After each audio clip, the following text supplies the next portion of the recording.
The old boss said to me, look at this kid number 7 on the training pitch. Best kid he's ever seen. At that age, he was about 14, I think, at the time.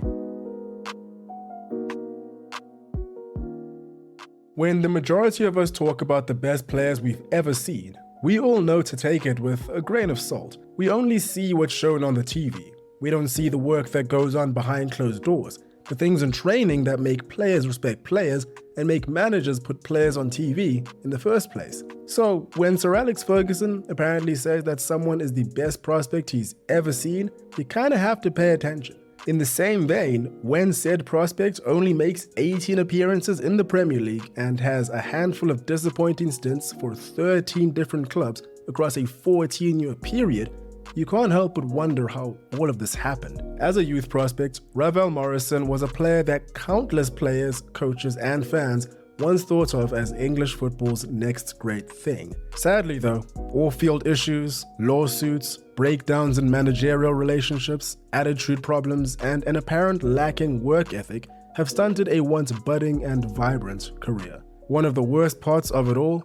Today, he's only 30 years old. Like any story of this nature, the end result is a consequence of a lot of factors, many out of his control. Today, we take a look at the career of Ravel Morrison and try to track how things went down. Yo, what is going on guys? Hope we're all doing well. I'm Tinashe, welcome back to the channel. Today we're going into one of the most highly requested videos on this channel, the curious case of Ravel Morrison. The best way to start this one off is to kick it from the very beginning. But first, a quick word from the sponsor that made this video possible. You ever wondered where you can get your hands on high quality, rare football shirts? Same. It's a struggle. Luckily, Sangalo, the sponsor of today's video, is here to help. Sangalo have partnered with some of the biggest teams from some of the most underappreciated leagues in the world to increase global exposure and bring you rare, high-quality jerseys, and they ship globally. With the holiday sale they're having right now, you can get up to 40% off on selected jerseys, which is a pretty good deal. What I'm wearing right now is the Dynamos FC kit. Dynamos FC are 21-time Zimbabwe Premier League champions, just in case you didn't know. It's a fun fact. If you want to grab your own or simply check out the catalog Sangalo has to offer, go ahead and check out sangalo.co or follow the link in the description. Thanks again to Sangalo for sponsoring this video. Let's get back to it. Born in Wythenshawe, Manchester in 1993, Morrison never had it easy, coming from a harsh background. But when it came to football, he had it all. He was originally a youth player for Fletcher Moss Rangers FC, much like Marcus Rashford, Jesse Lingard, Danny Welbeck, just to name a few players. All players that happened to find their way to Manchester United as professionals too. Morrison was on the same path by the age of 8.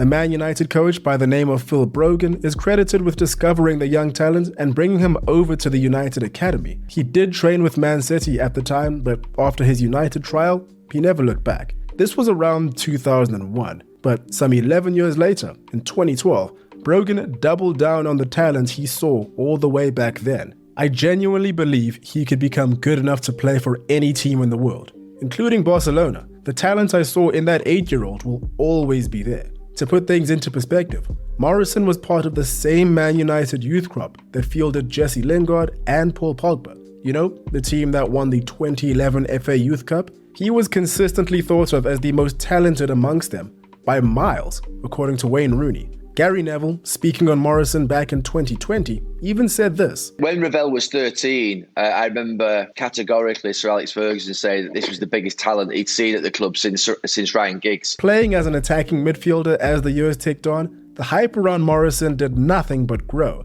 Avid Man United fans that tracked the academies had him in their dream lineups for years. There was a lot that he could do. Dribble, pass, easy and light on both feet, and a knack for being on the score sheet more often than not. By the time he was 17, he went on to sign his first professional contract. Back then, it only seemed like a matter of time before everyone's suspicions of this man becoming a great were fulfilled. He had represented England at under 16, under 17, and under 18 level. I mentioned the 2011 FA Youth Cup earlier. He was a star there. A goal in the semi-final against Chelsea and 2 in the final against Sheffield United capped off a slew of great performances. Sadly, from what we know now, this was probably the pinnacle of his career. 2011 was a big year.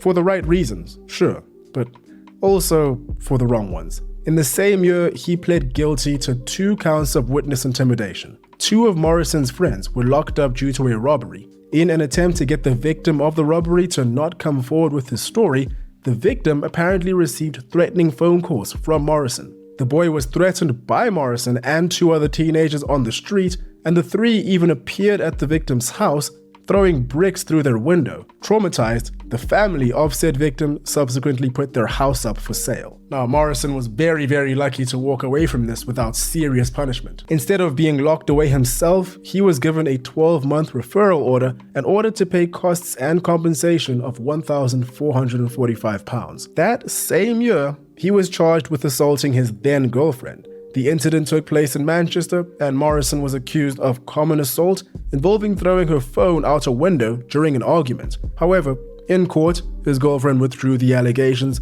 and he was acquitted of the charges. 2012 wasn't all that much better. Despite people like Harry Redknapp claiming that he was the player to watch in 2012, he never made it to the pitch even one time in the Premier League for Manchester United, only making 3 appearances for the first team, all of them in the League Cup over a 2-season period. Based on all the things that we hear from ex-players, coaches and pundits, you have to imagine that none of this had anything to do with his playing ability. It was all discipline related. Based on a Guardian article written by Daniel Taylor, published in early 2011, it's obvious that the issues were very well known to the public at that. When talking about his overall behavior, Taylor explained that his temperamental nature and apparent dislike of authority have manifested themselves on the training ground.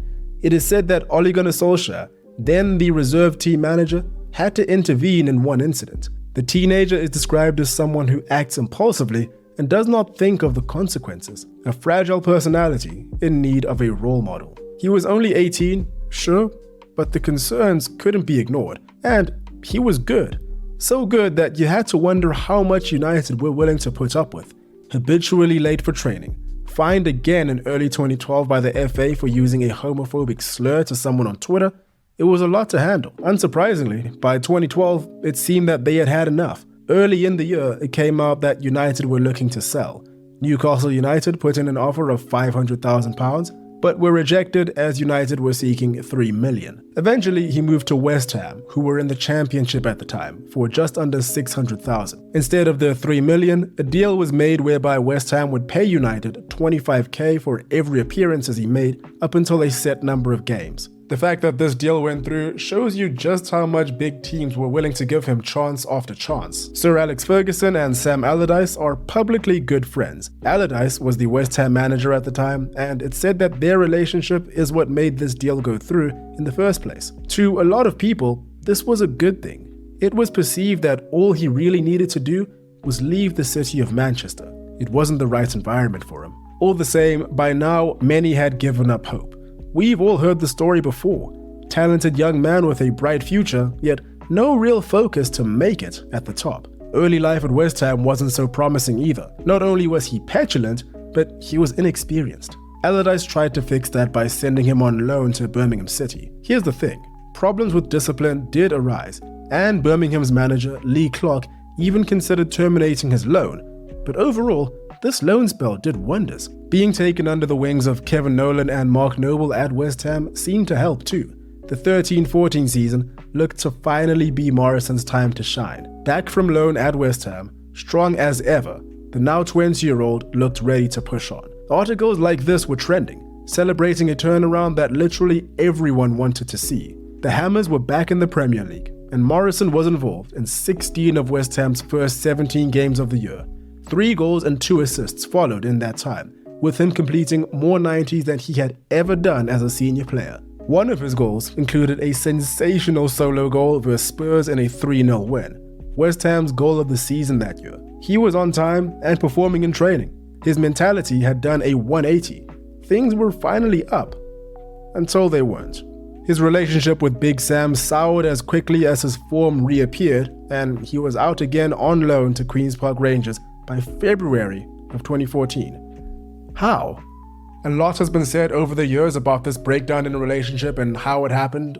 How could a player that was playing so well that was even in consideration for going to the World Cup in 2014 in Brazil, all of a sudden be nowhere to be seen. Attitude and a lack of professionalism formed the main rumors and stories around this, but the biggest explanation, or rather allegation at the time, was that Sam Allardyce was putting pressure on Ravel Morrison to sign with an agent he was familiar with over the one that Morrison already had.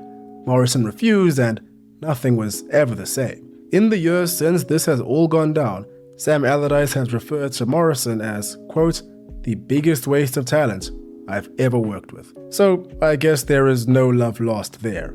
Who knows where the truth actually lies? What we do know now is that this was just about the end of Morrison being involved with anything close to the top. From then on, he more or less just bounced around, never spending more than a year in a single place. Birmingham, Queen's Park Rangers, Cardiff, Lazio, Atlas in Mexico, Osterend in Sweden, Sheffield United, Middlesbrough, ADO Den Haag in the Netherlands, Derby County, DC United in the USA, most recently. All clubs that he played for post-2014. He had highs. For example, his spell in Osterend showed he can be a professional and even earned him a move back to the Prem with Sheffield. He had lows. For example, he simply did not fit into Sheffield's system, which made this move an unsuccessful one. I didn't really talk too much about this in the beginning, but it does need to be stated yet again that Morrison did grow up in an area where there wasn't very much to go around, when it comes to the families that he was living around. Back in 2020, Marcus Rashford successfully advocated for the UK government to extend the free school meals program during lockdown. The chairman of Fletcher Moss wrote Rashford an open letter where he claimed that his endeavors would benefit between 75 to 80% of the families of Fletcher Moss Rangers players. That would have been Morrison not too long ago. During Morrison's trial for intimidation, it was revealed that he had been diagnosed with attention deficit hyperactivity disorder, or ADHD, a brain condition that makes it hard to focus, stay still, and think before acting. This condition is treatable through common medication. But here's the thing, Morrison is a professional athlete. In that position, you have to be wary that any medication may result in a ban for violation of doping rules. In the event that anything in the prescribed medication was on the list, Man United and the anti-doping controllers forbade him from taking the medication he needed. A fact that was reported at the time, but as I was doing the research for this article and I was reading through all these things, a lot of the articles that are bashing on Morrison failed to mention this at all. There is so much to dive into when it comes to where somebody comes from and how their background affects them and their future life. There are things that happen to all of us that are never reported, but that might explain our behavior. Now, here's the thing. Don't get me wrong, I'm not bringing any of this up to excuse certain behavior, just to explain it. All I'm trying to say is that regardless of who you are a product of circumstance. I want to play another short Rio Ferdinand clip from a podcast he did with Ravel Morrison himself in early 2021. I advise you all to give the full thing a listen, it really is quite powerful. For added context, Ferdinand knew that Morrison was coming onto the show, so he texted a few players and managers to ask them if they could share one or two stories that he could then share with Morrison himself during the podcast. In this particular clip, Sir Alex Ferguson was asked to share some words. Another thing about Ravel, which I've always treasured because no other young player who made their debut did it. After the first game in the first team that he played, the next morning he came to my office and gave me a letter thanking me for giving him his debut. I was gobsmacked, Rio. The boy had a good heart. He was just beaten by his background. Heavyweights of English and international football were all rooting for Morrison to succeed. Kevin Nolan, Mark Noble, Rio Ferdinand, Gary Neville, Wayne Rooney, countless others that haven't made anything public, likely because they wish they could have done more. There was so much time and effort put into helping out. Unfortunately, things aren't always meant to be, and not much can be done about that. There is a lot of negativity that's gone around about this man, but there's also a lot of positivity. It just depends on who you listen to. If you need further proof on the sentiment surrounding this man and how much people wanted to help, I'll leave you with the words of Tony Whelan, Man United's assistant academy manager during Morrison's time there. Looking back, we were never going to win because his upbringing and background was so far removed from what would be deemed to be normal for any child. He was a victim of circumstance. And there we have it. Let me know what you guys think about Morrison and this whole story. Hope you guys enjoyed. Hope you're all doing well. Cheers, and I'll catch you in the next one.